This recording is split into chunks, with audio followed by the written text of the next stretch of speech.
ಸಿದ್ದರಾಮಯ್ಯ ಆಯಿತು, ಈಗ ಮೋದಿ ಸಂಪುಟದ ಮಂತ್ರಿಗೂ ಸಂಕಷ್ಟ ಶುರುವಾಗಿದೆ.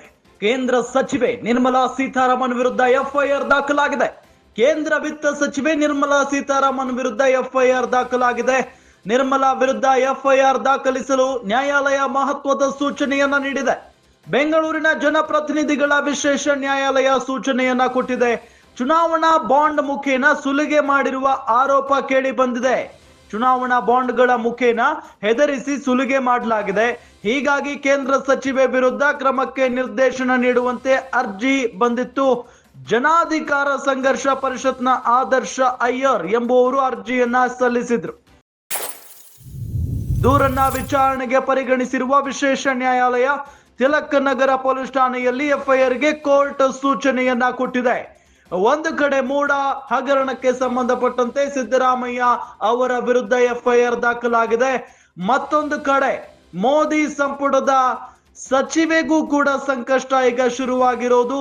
ಎಲ್ಲೋ ಒಂದ್ ಕಡೆ ಕೇಂದ್ರ ಕೇಂದ್ರ ವರ್ಸಸ್ ರಾಜ್ಯ ಸರ್ಕಾರ ಅನ್ನೋ ನಿಟ್ಟಿನಲ್ಲಿ ಫೈಟ್ ನಡೀತಾ ಇದೆ, ನಿಮಗೆಲ್ಲ ಗೊತ್ತಿರುವಂತಹ ವಿಚಾರ.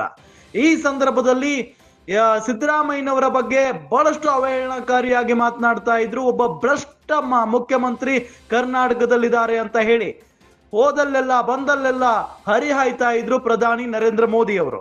ಈಗ ಅವರದ್ದೇ ಸಂಪುಟದ ಮಂತ್ರಿಗೆ ಸಂಕಷ್ಟ ಶುರುವಾಗಿದೆ. ಅವರದ್ದೇ ಸಂಪುಟದ ಮಂತ್ರಿಯ ವಿರುದ್ಧ ಎಫ್ಐಆರ್ ದಾಖಲಾಗಿದೆ ನಿರ್ಮಲಾ ಸೀತಾರಾಮನ್ ಅವರ ವಿರುದ್ಧ. ಈ ಸಂದರ್ಭದಲ್ಲಿ ಕೈ ನಾಯಕರಿಗೆ ಪ್ರತ್ಯಸ್ತ್ರ ಸಿಕ್ಕಂತಾಗಿದೆ. ನಿಮ್ಮ ಮಂತ್ರಿಯ ವಿರುದ್ಧವೇ ಎಫ್ಐಆರ್ ದಾಖಲಾಗಿದೆ, ನಾನ್ ರಾಜೀನಾಮೆ ಕೊಡಬೇಕು ಅಂತ ಆದ್ರೆ ಅವರ ರಾಜೀನಾಮೆಯು ಕೂಡ ಕೊಡಲೇಬೇಕು ಅನ್ನೋ ನಿಟ್ಟಿನಲ್ಲಿ ಒತ್ತಾಯಿಸುವಂತ ಸಾಧ್ಯತೆ ಇದೆ. ನಿರ್ಮಲಾ ವಿರುದ್ಧ ನ್ಯಾಯಾಲಯವೇ ಮಹತ್ವದ ಸೂಚನೆಯನ್ನ ಕೊಟ್ಟಿರೋದು ಎಫ್ಐಆರ್ ದಾಖಲಿಸುವಂತೆ. ಬೆಂಗಳೂರಿನ ಜನಪ್ರತಿನಿಧಿಗಳ ವಿಶೇಷ ನ್ಯಾಯಾಲಯ ಸೂಚನೆಯನ್ನ ಕೊಟ್ಟಿದೆ. ಚುನಾವಣಾ ಬಾಂಡ್ ಮೂಲಕ ಸುಲಿಗೆ ಮಾಡಿರುವ ಆರೋಪ ಕೇಳಿ ಬರ್ತಾ ಇದೆ.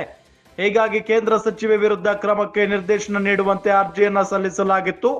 ಜನಾಧಿಕಾರ ಸಂಘರ್ಷ ಪರಿಷತ್ನ ಆದರ್ಶ ಅಯ್ಯರ್ ಎಂಬುವರು ಅರ್ಜಿಯನ್ನ ಸಲ್ಲಿಸಿದ್ರು. ದೂರನ್ನ ವಿಚಾರಣೆಗೆ ಪರಿಗಣಿಸಿರುವ ವಿಶೇಷ ನ್ಯಾಯಾಲಯ ತಿಲಕ್ ನಗರ ಪೊಲೀಸ್ ಠಾಣೆಯಲ್ಲಿ ಎಫ್ಐಆರ್ಗೆ ಕೋರ್ಟ್ ಸೂಚನೆಯನ್ನ ನೀಡಿದೆ.